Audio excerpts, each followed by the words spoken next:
కథానంద లహరి సమూహ సభ్యులకి నమస్కారం. 2025 సంవత్సరం ఒక్కొక్కరి జీవితం ఒక్కో విధంగా గడిచి ఉంటుంది. కొందరిని అందరం ఎక్కించి ఉంటుంది, మరికొందరిని అధపాతానికి నొక్కేసి ఉంటుంది. ఏది ఏవైనా ప్రతిదీ జరిగే సంఘటన కూడా మన ప్రవర్తన బట్టి జరుగుతుంది. మనం మంచిగా ఉంటే అందరూ మంచిగా ఉంటారు. సామెత ఊరికే రాలేదు కదా, నోరు మంచిదైతే ఊరు మంచిదని. కథానంద లహరి సమూహ సభ్యులందరూ కూడా ఈ ఛానల్ ఇలా జయప్రదం కావడానికి ఎంతో సహకరించారు.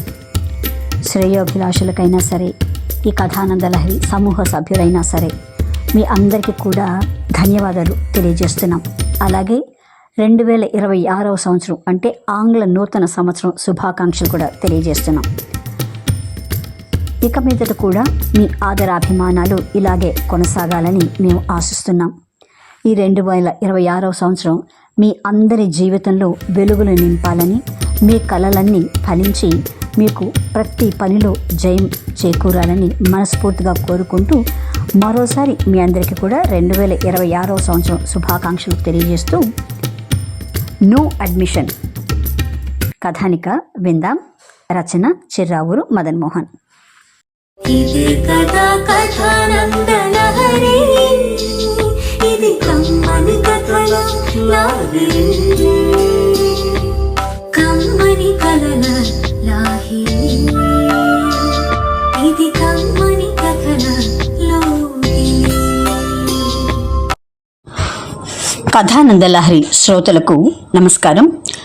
ఇప్పుడు వినబోయే కథానిక నో అడ్మిషన్. రచన చిర్రావూరు మదన్ మోహన్. ఎడ్యుకేషన్ మినిస్టర్ అవబోతున్న వెంకయ్య ఏకైక కొడుకు మాధవ్కు మంచి మార్కులు వచ్చిన 10th అడ్మిషన్ ఇవ్వలేమని చెప్పేశారు ఆ క్రిస్టియన్ మిషనరీ స్కూల్లో. ఇక్కడ మాధవ్కు ఒక ఫ్లాష్ బ్యాక్ ఉంది. 5వ తరగతి చదువుతున్నప్పుడు కబడ్డీ ఆటల్లో ఓడిపోయాడని తన ఎదుటి జట్టు కెప్టెన్ను రాయితో రక్తం వచ్చేలా కొట్టడంతో స్కూల్ నుంచి తరిమివేయబడ్డాడు. 7వ తరగతిలో మిత్రులతో పందెం కట్టి హెడ్ మాస్టర్ రూమ్ కిటికీ గ్లాసు తలుపులు పగలగొట్టాడు. 8వ తరగతిలో తన ఇంగ్లీష్ మాస్టారు తక్కువ మార్కులు వేశాడని జామెట్రీ బాక్స్లోని క్యాంపస్తో గుచ్చి సైకిల్ టైర్ను 4-5 చోట్ల పొడిచి పంచర్ చేశాడు. దానితో వెంకయ్య 2-3 పంతులను రప్పించి ఇంగ్లీష్, లెక్కలు, సైన్స్ మిగిలిన సబ్జెక్టులను నేర్పించడానికి ట్యూషన్లు అరేంజ్ చేసి 9th మంచి మార్కులతో పాస్ చేయించాడు.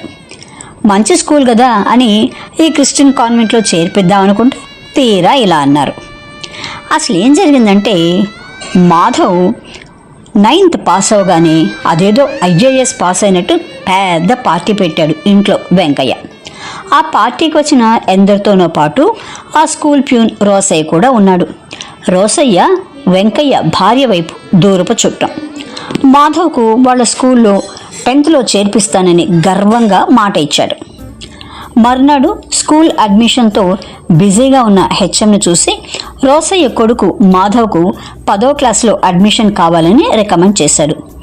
ఆమె అతని ఎగాదిగా చూసి, ఓహో ఆయన కొడుకా, సారీ మన అతనికి అడ్మిషన్ ఇవ్వలేం అని తన పని చూసుకోవటంలో నిమగ్నమైంది.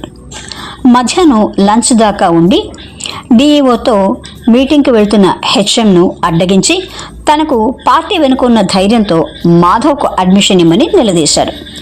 ఆమె జవాబు చెప్పేలోగా త్వరలో వెంకయ్య గారు ఎడ్యుకేషన్ మినిస్టర్ కూడా అవుతారు తెలుసా అని బెదిరించాడు. ఆమె అతని ఎగాదిగా చూసి, ఎడ్యుకేషన్ మినిస్టరే కాదు, చీఫ్ మినిస్టర్ అయినా వాళ్ళ అబ్బాయికి ఇక్కడ నేను సీట్ ఇవ్వలేను అంటూ నవ్వుతూ మీటింగ్కి వెళ్ళిపోయింది. గతంలో తన పరపతితో ఎందరెందరికో చిటికెలో అడ్మిషన్లు ఇప్పించిన ప్యూన్ రోసయ్యకు తల తీసేసినట్టయింది. అవమానంతో ఊగిపోయాడు. సాయంత్రం సారా దుకాణంలో బాగా తాగి హెచ్ఎంను తిట్టడం మొదలుపెట్టాడు. అది విన్న అతని మిత్రులు అతన్ని ఊరడించడం చూసిన ఓ జర్నలిస్ట్ ఈ వార్తను తన యూట్యూబ్ మిత్రులకు, పేపర్ వాళ్లకు చేరవేశారు. తెల్లవారే లోపల ఈ వార్త కారు చిచ్చుగా వ్యాపించింది. మాధవ్కు సీట్ ఇవ్వని కారణాలను ఒక్కొక్కలా చిత్రీకరించారు. ఊరు అల్లకల్లోలం అవుతుందనుకున్న సమయంలో అహం దెబ్బతిన్న వెంకయ్య 10 మంది పార్టీ పెద్దలతో తనకు తెలిసిన విలేకరుల సిబ్బందితో ఆ స్కూల్ ఆవరణలోకి వచ్చి ప్యూన్ రోసయ్యను బయటకు పిలిచారు. రోసయ్య పరుగు పరుగున బయటకు వచ్చి వంగి నమస్కరించి వెంకయ్యకు తన వినయాన్ని ప్రదర్శించారు. హెచ్ఎం స్కూల్లో లేదు, డిఓ ఆఫీస్కు ఏదో ముఖ్యమైన మీటింగ్కు వెళ్ళిందని చెప్పాడు. ఇంతలో ఏ హెచ్ఎం వచ్చి వెంకయ్యను లోపలికి రమ్మని సగౌరవంగా పిలిచింది. కానీ కోపంతో ఉన్న వెంకయ్య తన బలగంతో బయటే నుంచున్నాడు హెచ్ఎం వచ్చే వరకు. మీటింగ్ ముగించుకుని సాయంత్రం 4 గంటల ప్రాంతంలో హెచ్ఎం ఆటో దిగి అందరిని చూసి నవ్వుతూ రండి రండి అని లోపలికి తీసుకెళ్ళింది.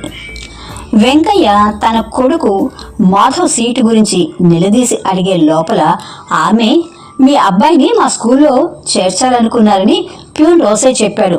చాలా సంతోషం. కానీ ఈ సంవత్సరం నుండి మా స్కూల్ కో ఎడ్యుకేషన్ ఆపి మొత్తం గర్ల్స్ స్కూల్గా చేసేశారు.